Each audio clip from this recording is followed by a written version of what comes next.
Hello and welcome to F1 Now. In this video, we're going to be talking about the recent changes in the Alpine team. Okay, ladies and gentlemen, so we've all heard the breaking news by now from Alpine, and it's a double knockout. With first the team principal Oliver Oakes resigning, and now the news of Colapinto being promoted over Duhan. So let's get right into it. So to understand what kickstarted all of this, we have to go back to the previous race weekend in Miami. It was relatively a disastrous weekend for the French team, with the problems first creeping up in sprint quali with how they handled the pit situation, and it resulted in Duhan being axed from quali, even though all signs were looking like he was well on his way to Q2. And the major frustration on Duhan's side at that point was he should have been made the team's priority to ensure both cars were through. So the weekend ended up with the team coming out of Miami with just 1 point gained from Gasly finishing 8th in the sprint. And in the race, Duhan suffered a DNF on the first lap of the race, which hints as the last straw for the powers within the team.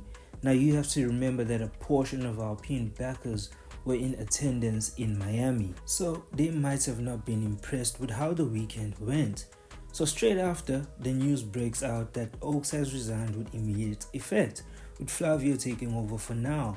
After not even completing his first year, Oakes is already out, and nothing suggests he was doing particularly a bad job. The team has showed significant gains on and off track, even though the results haven't always showed.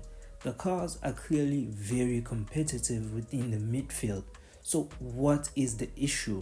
You know, there is a saying, 2 bulls cannot rule 1 pen. Well, it seems that's the situation here.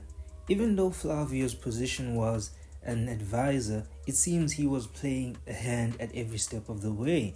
And the last straw was the impending suggestion to axe Duhan after the bad Miami race.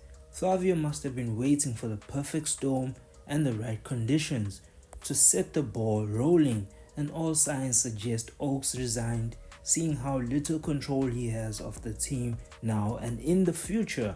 Now maybe this was Flavio's plan all along, because right now all the obstacles to him laying out how the team should run for the future are seemingly out the way. Now you have to remember that we're just assuming based on how all of this looks, and it's not looking good. So Oakes is gone and Duhan in the sidelines, and in comes his preferred choice from the beginning of the year, Colapinto. Now we must say Colapinto's fault in all of this is just being a damn good driver, backed by his performance at Williams.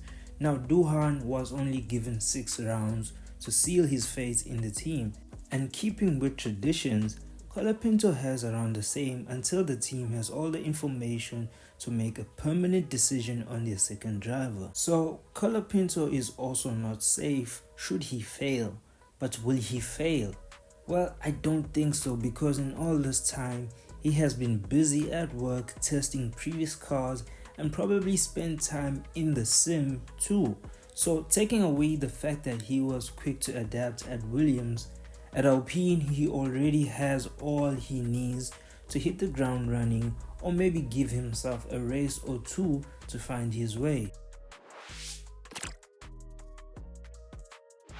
Now that is it for the recent breaking news at Alpine.